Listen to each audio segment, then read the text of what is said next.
Started just shortly here. Glad you're here. But you can do the job when you're in town. Later on, we'll conspire as we dream by the fire to face unafraid the plans that we made, walking in a winter wonderland.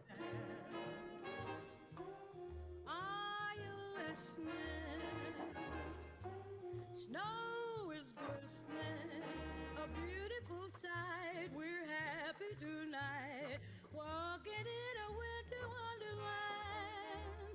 In the meadow we can build a snowman, then pretend that he is Parson Brown. He'll say, are you married? We'll say, no, man. You can do the job when you're in town. Later on, we'll conspire as we dream by the fire to face unafraid the plans that we made, walking in a... Welcome to all our Facebook streamers. We're just getting started here this morning. Welcome.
Can you hear me? Hello?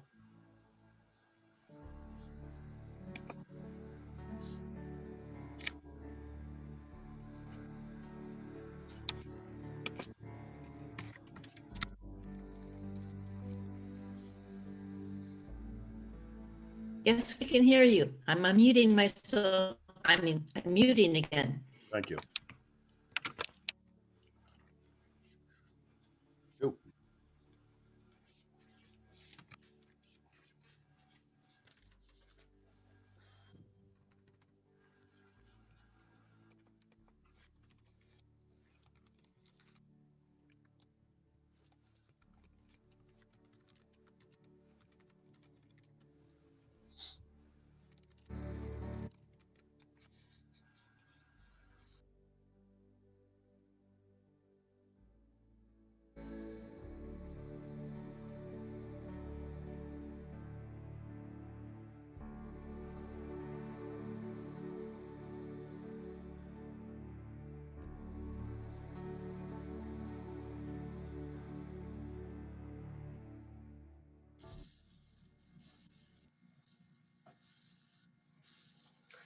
Welcome, welcome everyone. My name is Liz Murphy and I am the intern minister here at Throop UU. Before we get started, I just wanted to offer a few quick reminders. You will be on mute by default. That helps us cut down on some of the background noise. And As such, we encourage you to use the chat box during service. There'll be a few moments when you're invited to share some hellos and welcomes and some feedback. So we encourage you to use the chat to continue to build friendships and connections with one another. Taryn will be our chat box host. Thank you, Taryn. So if you have any thoughts or questions, Taryn will be there to respond and greet you warmly into our worship space this morning. And lastly, and importantly, we are so blessed to have this technology to stay connected and to continue to build community during this time. And as such, there are pitfalls with Zoom and online connection. So if we stumble upon any of them this morning, I invite you to take a deep breath and meditate on the gratefulness that we have for being able to stay connected. So this morning, we are celebrating and honoring the coming winter solstice.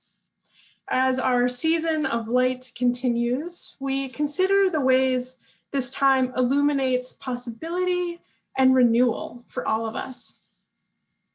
And this Sunday, especially, we also consider the ways this time of darkness, this period that brings us the longest night before it brings the rebirth of the sun, has many lessons to teach each one of us. So come, let us move into our virtual space of hope and love, of peace and justice, of wholeness and healing. We welcome the certain and the seeking, the lifers and the newcomers, the beloved and the brokenhearted. All of you can find a home at Throop, where we go love the world from the heart of Pasadena and from the heart of our homes. As much as possible, let us now turn away from outside distractions and turn toward your Throop community as we now move across the threshold into worship together.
Now, Garrison will lead us in our chalice lighting. Our time together in worship is intimately connected with our daily lives. As a symbol of the connection, we light 3 flames this morning. We light our home chalices in a spirit of love, hope, and peace. We light a second candle to honor the people and ancestors whose lands we now occupy. The land under and around Throop was once and is still the home of the Tongva people. May this knowledge and awareness lead us into seeking justice and equity for all.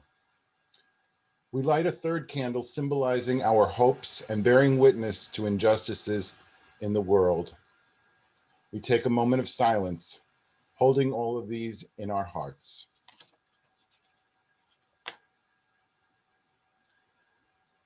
As we near the winter solstice, in honor of ancient traditions that celebrate this time of longest night, we observe that the flaming chalice holds the elements of the four directions: earth, air, fire, water. The lamp oil for earth, the air that feeds the flame, and the fire we light. And the chalice itself, the cup, the symbol of water. We light our chalice and reflect on the light we need to guide us through hard times, the light of our shared faith, the light of loving community, the light of love, joy, and hope.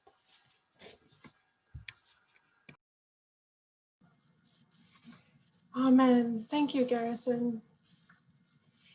We're now in the time of our service when we recommit and rededicate ourselves to our planet, to the spirit of interconnectedness that we all have with all beings around us and with the earth itself. So let us share together our promise to our planet.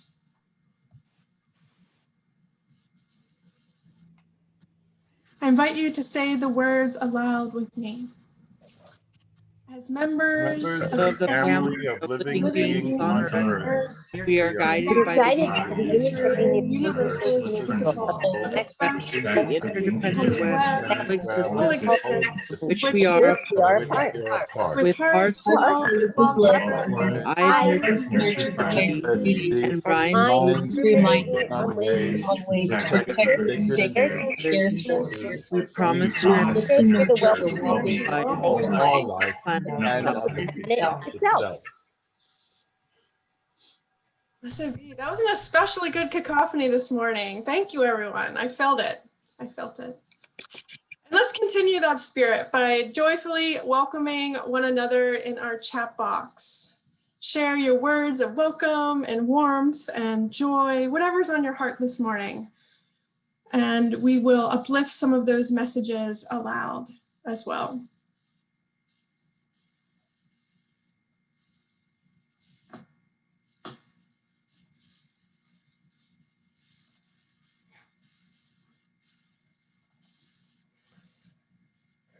Garrison shares his hope that everyone is staying warm during these cold days.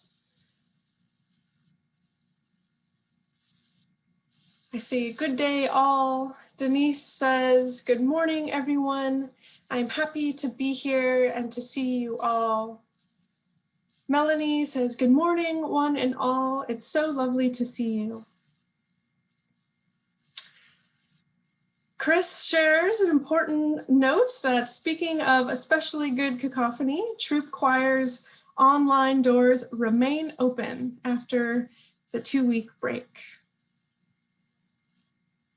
Yes, be in touch with Chris if you'd like to join the choir. Rini shares greetings from Greenville, West Virginia, where I hear it's nearing freezing temperatures, but not quite yet. Sky shares warm digital waves, hugs to the fellow humans gathered here, and boops to all the furry ones. Paula says, good morning, Throop community. Marcella also shares a good morning and hopes that everyone enjoys this nice summer December Sunday. Pat and Emmett say it's great to be with you. Derek and Noel, good morning, Throop. Good morning, everyone. It's so wonderful to see all your messages each Sunday, how you're feeling, how the sun is hitting your skin, and the warmth that we share with one another. I invite you to continue to say your hellos in the chat box during service, and a reminder that we'll have a bit of time after service for more online connection in this Zoom space. And so now as we turn toward our time of pondering and meditation, we are going to share a story for all ages. And many of us will honor the winter solstice on December 21st, which is a day that has been celebrated by myriad ancient cultures for more than 10,000 years. And despite its long-running significance, not everyone is aware of the origin story of the solstice. I know I wasn't until pretty recently. So for our story for all ages this morning, we will hear one perspective on the solstice origin story from Piaf Azul, who is the Director of Religious Education at Wildflower Church in Austin, Texas. We thank Wildflower Church and Pia for creating this beautiful story and sharing it with other Unitarian Universalist congregations like ours.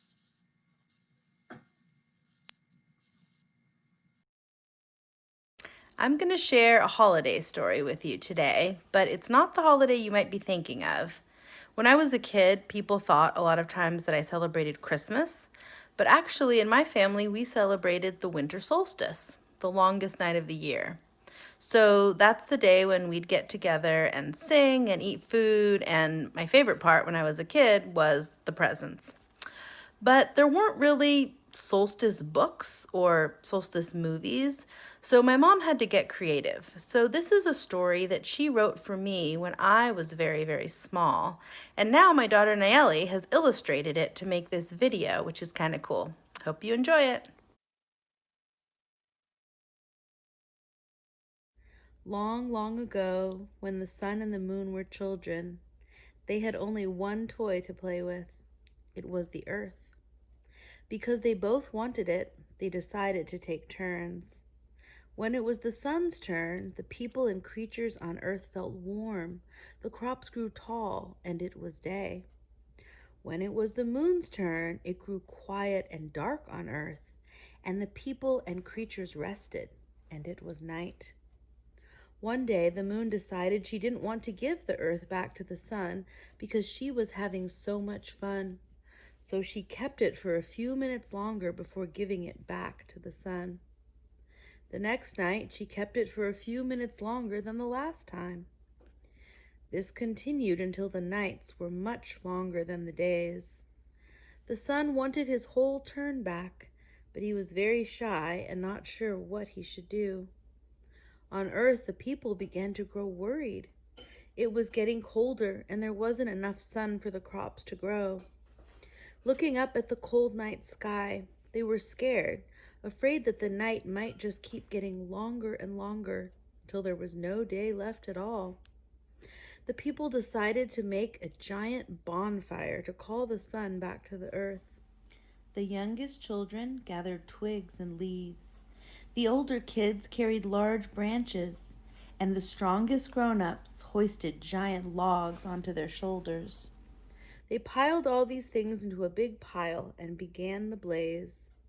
It burned bright and hot, just like the sun. Looking down on earth, the sun saw the fire and knew immediately that the people and creatures were missing him. The next morning, he took his turn back a few minutes earlier. On earth, the people rejoiced, for they knew that the warmth and the light were returning.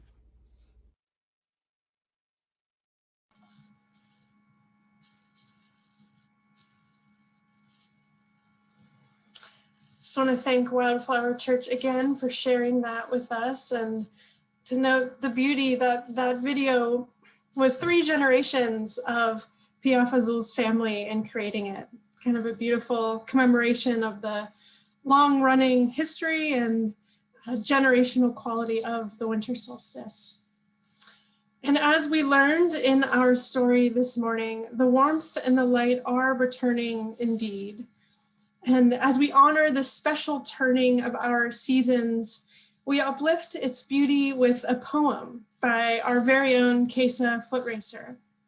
It's a meditation on the power of the sun and its changing features on our lives. Winter sun, low in the sky, but still bright. Birds turn their faces to you, instinctively leaning into the morning light, as I to friends in times of sorrow. Summer sun, with its uncompromising clarity, has its place. But for now, let me be a winter sun, giving gentle warmth to the world.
believe that each of us is capable of great harm, and I believe we are the saviors that we've been looking for.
May the gradual return of the sun warm your heart and spirit. You are held in love at Throop.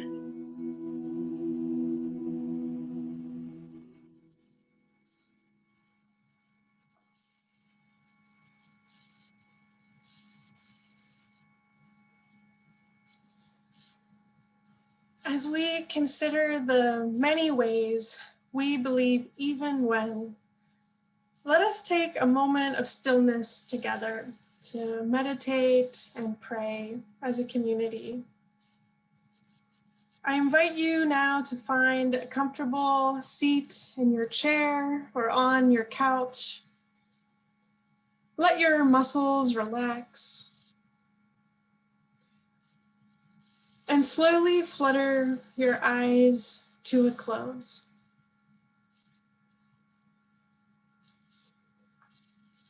This guided meditation and prayer this morning comes from Reverend Lynn Cox.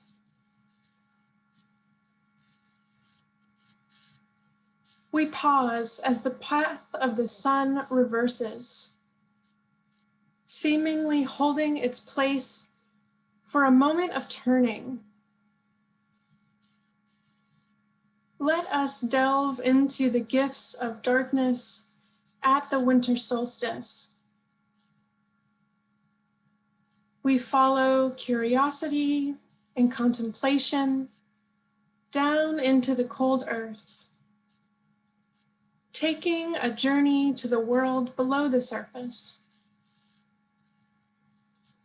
It's here we find acorns, cached by squirrels and chipmunks, perhaps to be food laid in store, or perhaps to become trees in the fullness of time.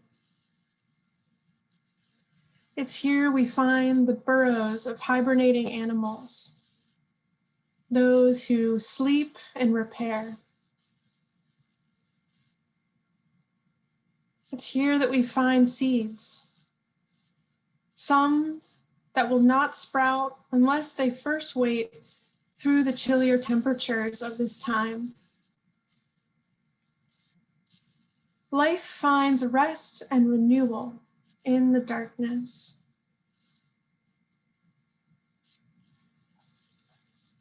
May those who are weary find comfort. May those who are struggling find meaning and companionship. May those who are injured or ill find recovery. May those who hunger find abundance. Let this be a time of healing.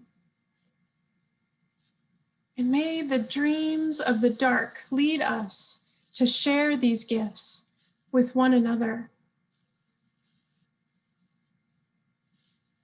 Our imagination rises back to the surface, to life, where the cold ground meets the crisp air. It's here we observe life finding its way.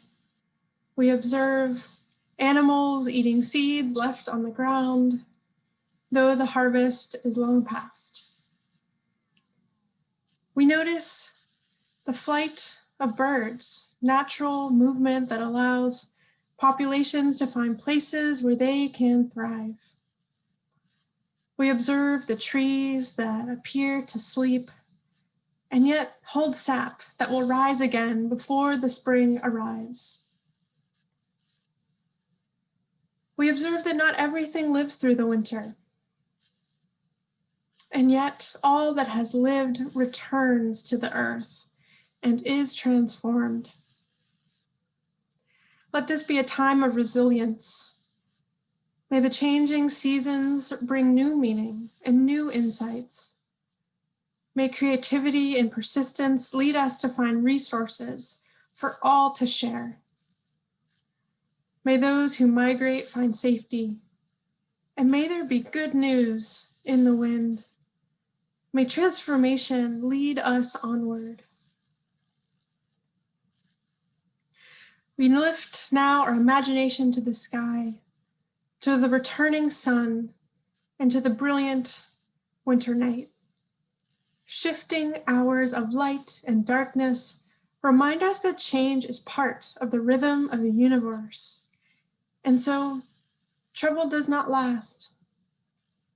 Acknowledging the gifts of darkness, we also look forward to the growing light, a change that brings glimmers of hope. We marvel at the beauty of this time, stars unobstructed by leaves, jewels of the night, shining over the land, moon, and meteors, inspiring us to awe and wonder. Let this be a time of celebration. What joy can be found? Let us hold it close, blow on its embers, and share its spark. We do not take for granted having come this far, and we give thanks for our companions on the journey. Friends, may we continue to acknowledge the gifts of the dark, marveling at the lights of the night sky, and anticipating the coming warmth and light of the sun again. Let us be the winter sun, giving gentle warmth to all we encounter.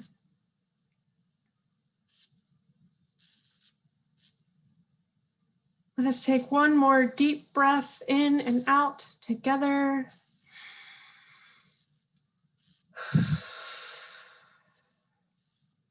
And as you're ready, I invite you to once again come back into this space, fluttering your eyes open and saying with me, "Blessed be and Amen."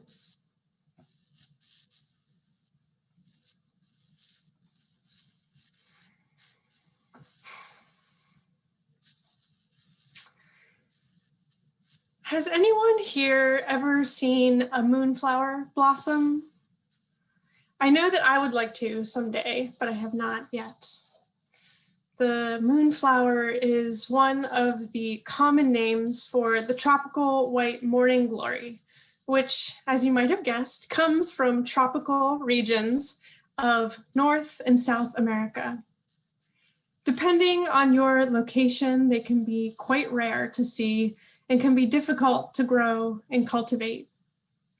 It's not a beginner's plant, as they say. Its flowers are often a bright white or a light pink color, and it enjoys a good climb up a trellis or a fence. Each bud only blooms once, and only for a few hours. And it gets its beautiful name, the moonflower, because it's one of those few species of plant that only blooms at night, under the cover of darkness. The moon is this flower's preferred illuminating force. So as quickly as it blooms, it begins to wilt with the rising sun. Now, Throop, I know we are a bunch that understands a good gardening metaphor. And even more than that, we are a bunch that understands the interconnectedness of all things, of beings that live and die, just as we do, that blossom and wilt, that sparkle and go dark. And so it's the moonflower, this glorious brief flash of beauty in the darkness, that I think perfectly symbolizes the power of this time, the power of the longest night that we are heading into tomorrow. You see, without the dark, there is no light. There is a beautiful connection between lightness and darkness, this essential duality. Wendell Berry wrote a short poem about this duality called "To Know the Dark." He writes, "To go in the dark with a light is to know the light. To know the dark, go dark. Go without sight, and find that the dark too blooms and sings and is traveled by dark feet and dark wings." Church, we are in the time of dark before the coming light. The light hours have been fewer, and the natural world around us has slowed down. Will we have the courage to know this dark? And if we do, what might bloom and sing in each of our lives in this darkness? Might we be like the moonflower, finding life and beauty and vitality amidst it all? Not everything blooms in the light, and not all lessons are learned there either. And we've sure learned a lot this year, haven't we? We've learned some really hard things. We've learned what collective trauma and grief feels like as we continue to mourn the lives lost to this virus. We've learned on a grand scale the ways in which our country continues to fail people of color and the ways in which we must keep rallying against these systemic failures. We've learned that routine is relative. Being busy can go bust, and that nothing is a given. And we've learned some other things too. We've learned which relationships really matter in our lives. We've learned what joy there is in celebrating physically apart, but heartfully together. Weddings, graduations, birthdays. We've learned about resilience, about surrender, and about community care. We've learned about our incredible adaptability too. The coming winter solstice gives each one of us time to meditate on the gifts of the darkness. It offers us time to prepare for and to anticipate the returning light by dwelling in and getting to know the dark. And the wisdom of the winter solstice is something that has been honored by human beings for more than 10,000 years, as we learned in our Story for All Ages earlier this morning. There are many different perspectives on the origins of the solstice celebration, different cultural dimensions, but it's generally agreed upon among scholars and practicing pagans today that it's a day in which the seasonal cycle begins again. It's a day in which the great mother goddess gives birth to the new sun. The solstice marks the day the earth begins its tilt back toward the sun, meaning longer daylight hours and a verdant new beginning. And for those of us who celebrate the solstice as part of spiritual practice, it's also a day in which human beings help to usher in this new season, this new cycle, this rebirth of the sun. People of ancient cultures in many parts of the globe would spend the winter solstice celebrating with dance and food and bonfires. Bonfires to call back to the longer daylight hours, to the mystery and the force of the sun. With some throwing a Yule log on top, a showing of reverence to the power of the changing seasons, and a wish for abundance in the coming year. And dance and song and food as a ritual to help awaken the sun again from its slumber, to help usher in its rebirth in this new seasonal cycle. One expert in these ancient cultures and rituals, Bettina Summer, believes that the solstice has historically been a sort of New Year celebration. And this new year, this new seasonal cycle is, she writes, quote, not predicted, but it's created. Everything that happens in the Yule period influences and creates the coming year. And if we look at the larger folklore from this time, the larger context, Summer emphasizes the creative power of the solstice. And I love to think about this time in that way, as an opportunity for each of us to pause, take stock, and to give birth to the world anew. This new season, new cycle, new world is not predicted. It's created through and by the ingenuity, the warmth, and the courage of good-hearted souls. So, Throop, how might we will this new world into being? Who are the people we will gather around us? What are our intentions for ourselves and for our communities?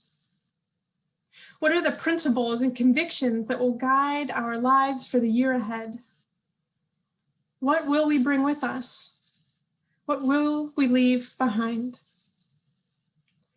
Will we take these lessons of the dark, those things that have danced and bloomed in the night, and use them as fuel and as teachers for ushering in a world renewed, a world reborn that illuminates peace?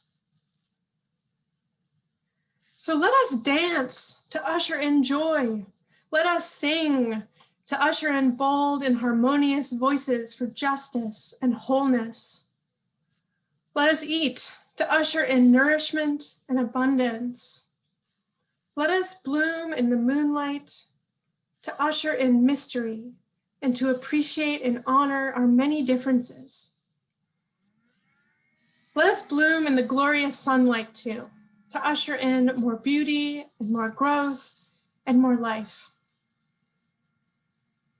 I pray that each one of us will take this time before the coming light, before the coming vaccine, before the presidential transition, and all the other major sea changes to come in this new seasonal cycle. I pray that we'll ask, to whom and to what do I commit my life, my energy, my love, my creativity, my compassion, and my hope?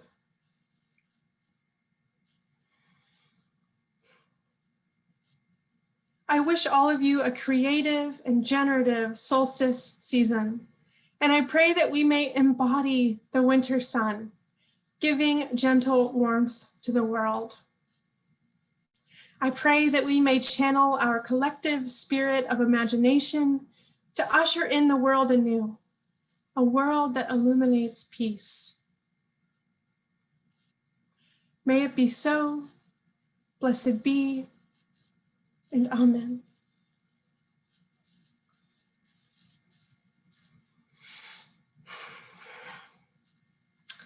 As we take a breath together, move toward our sending forth,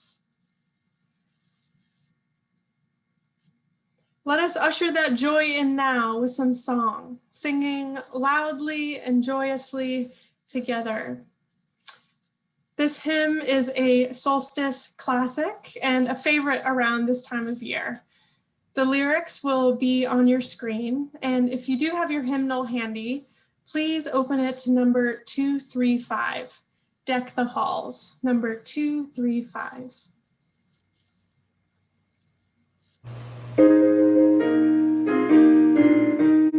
Deck the hall with boughs of holly, fa la la la la la la la la. 'Tis the season to be jolly, fa la la la la la la la la. Don we now our gay apparel, fa la la la la la la la la. Draw the ancient Yuletide carol, fa la la la la la la la la. See the blazing Yule before us, fa la la la la la la la la. Strike the harp and join the chorus, fa la la la la la la la la. Follow me in merry measure, fa la la la la la la la la. While I tell of Yuletide treasure, fa la la la la la la la la. Fast away the old year passes, fa la la la la la la la. Hail the new year, lads and lasses, fa la la la la la la la.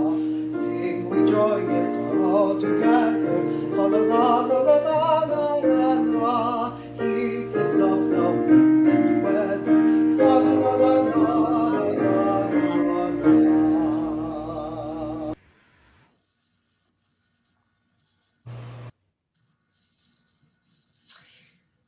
As we move into a time of gratitude, I'm reminded of all the ways this community has been a gift to me, and I believe to each one of us assembled here. We are each connected to Earth. We are connected to one another. The Throop community is ours to support and sustain, just as we are nurtured and cared for in return. For those of you who have financial resources to share right now, we ask you to take a moment and make an online donation. You can contribute through our website, or you can text to give. Those options are up on your screen and will be placed in the chat box. And of course, if you prefer a check, you can mail a check or set up a payment through your bank. And you also should have received a letter or email about end of year generosity. We encourage you to give back in whatever ways make the most sense for you right now. And we gratefully and heartfully receive all the generosity shown toward this community in this end of year season. Thank you so much for supporting our life together.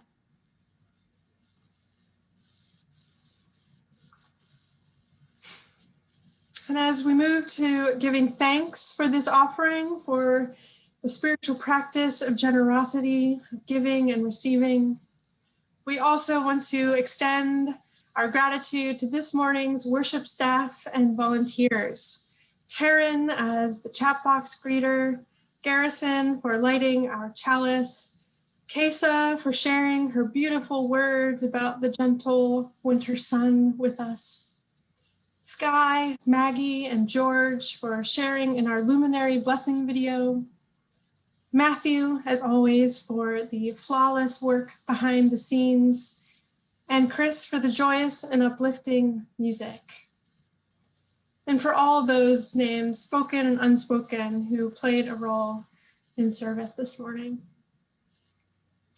Let us now say together our thanks for the offering. The words are on your screen. For the ministries of the church in our community, we bless our offering with love and hope. Amen. We are reaching the end of our service time, but we continue to connect during the week.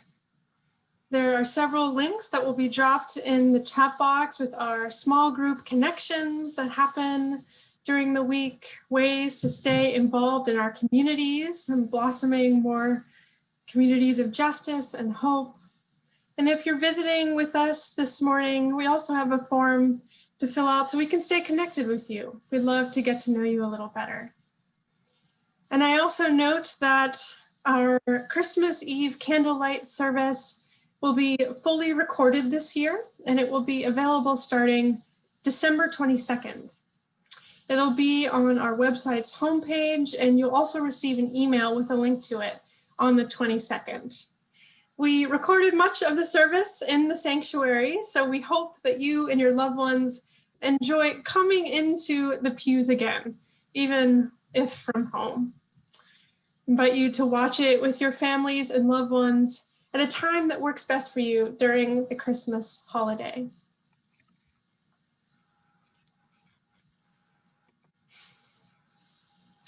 And after our postlude, which is a beautiful piece from Chopin performed by Chris, we'll have some connection time and directed conversation. So let us close now with prayer, with our benediction. Church, may we marvel at the lessons of the longest night, so that we may find renewed spirit to welcome the inbreaking light of the sun. May the winter solstice be a reminder of warmth, of abundance, and of hope for the world anew. May you go in peace. Blessed be, and amen.